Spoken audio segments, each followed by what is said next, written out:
It will help us feed into fish cages and all the other spaces, the aquaculture space, including ultimately assisting us to restock Lake Victoria. That construction is going on as I talk to you. There is also a similar construction in Kwale, Namaret, and I want to thank the ministry for taking leadership and pushing the contractors to make sure that we get that space moving. Because we also run a risk if overfishing takes place, we run the risk of undermining the potential in this sector. So development of hatchery infrastructure to make sure that we have enough fish in all our aquaculture spaces, including ultimately restocking our waters. Number two, it becomes also necessary for us to provide the infrastructure for handling fish and processing fish. What have we done? In the last 3 years, we have completed 4 fish landing sites along the Indian Ocean coast, and we have completed 3 fish landing sites along the lake. I was in Mulkoba in Busia last year. Luanda Kotieno is already working. In fact, Luanda Kotieno in Siaya is the best example we have of how a fish landing site should operate. And I want to thank the county government of Siaya for working with the private sector and the fish landing, the fisher folk and the BMUs and the cooperatives in Siaya to now unlock the potential of fishing in that space. And today, Luanda Kotieno is among the profitable landing sites that is taking place in Kenya. We have also finished the fish landing site in Sori, here in Migori. That is complete, and I have instructed Joho to work with the governor so that we can hand it over in the next few days. Again, the model is that the fish community there, the fisher folk, the BMUs, the cooperatives that have been set up, work with the county government, rope in the private sector to help them with the management so that we can again have a win-win outcome in that space. So already 4 are completed in the coast, 3 are completed here in Lake Victoria, and because we can see the potential that exists there, we're now building another 5 fish landing sites in the coast and 9 fish landing sites in Lake Victoria. We have committed 1.5 billion shillings, and we have the money, Joho has the money, to be able to build the 9 fish landing sites along the Lake Victoria shores. Here in Homa Bay, Nyandiwa is going to have a fish landing site. Mainuga is going to have a fish landing site. And which one? Wakula. So we have 3 fish landing sites, and we are committing 450 million shillings to build those 3 here in Homa Bay County. Nyasuna here keeps telling me that 70% of the lake is in Homa Bay.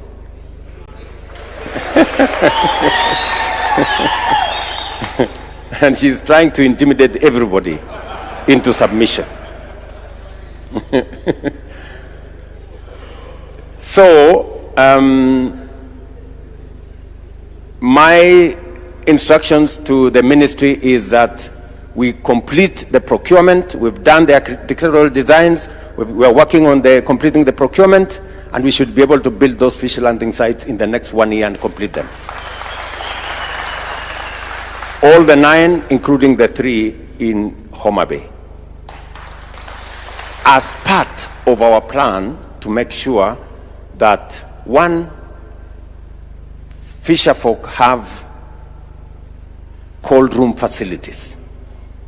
They can have enough ice for them to go into the lake for 2-3 days, sufficient so that their fish don't get spoiled.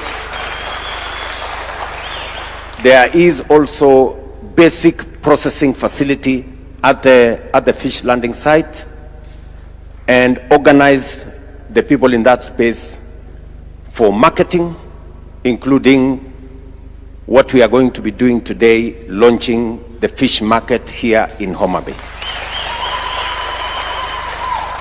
So that is part of improving the infrastructure that is necessary for us to build this industry and sector into commercial viability. Number 3, it is also necessary for us to scale up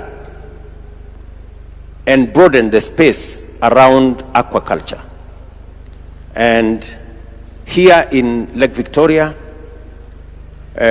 fish cages becomes the next step. I'm very happy that already we have 50 units of fish cages, 54. We are in the process of procuring another 55. So that we can expand opportunities for production, commercial production here in Lake Victoria. And as you are aware, each fish cage can do up to 33,000 fingerlings and grow them in 7 months. We're trying to reduce on the time taken from 7 months to maybe 5 months. We are looking at research. Kefri is helping us with research so that we can have a quicker turnaround of the fish cages that we have.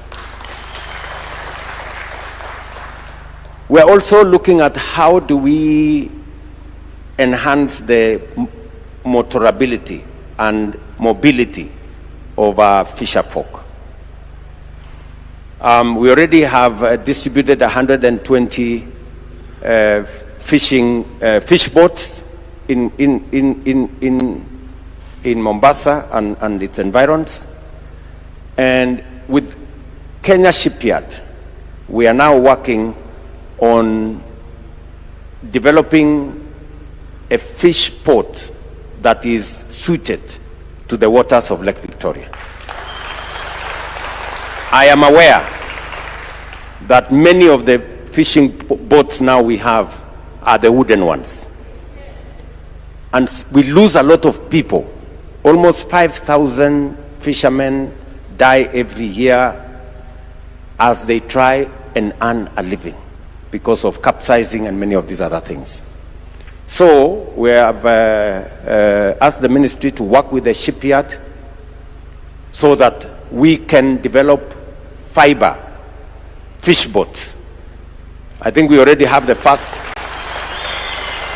We already have the first 4 that were done as models. We're going to see how they pan out, and then we will now work with the shipyard to make sure that we produce enough and replace all the dangerous wooden boats with modern fishing boats. So that exercise is ongoing as we work with the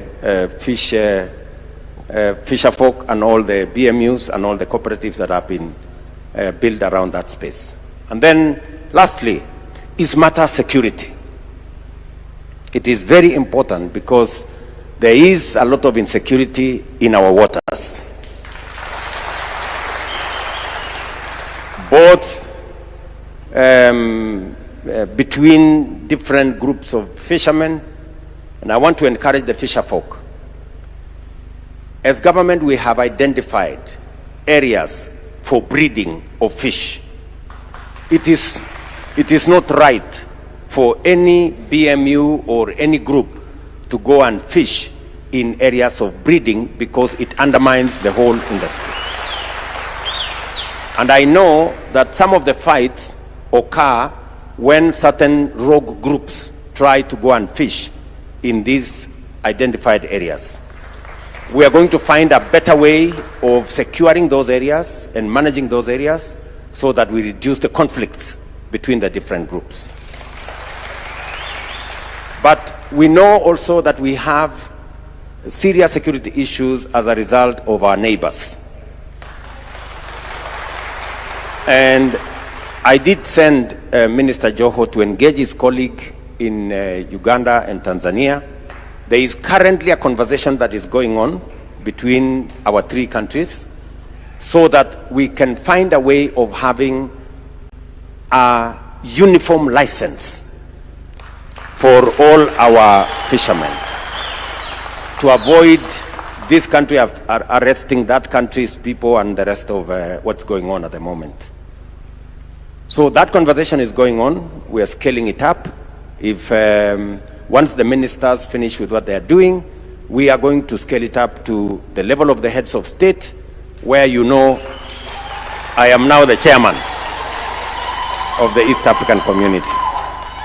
So Hassan, you have some homework to do there so that we can be able to complete that process sooner rather than later. We are also working with the Coast Guard, and I saw Shiosho somewhere, yeah, the Director General of Coast Guard, so that we can have a sustainable surveillance mechanism for our waters. We have deployed several policing boats. There is a challenge of sustainability. Sometimes they don't have enough fuel. So I want us to work together with the BMUs and with the counties to see how we can make those security boats much more versatile, that they can do more surveillance, and to make sure that there is rescue and there is protection of our fishermen and women as they undertake their exercise. So in a nutshell, I am saying that we have identified the blue economy as one of the areas that we have huge potential.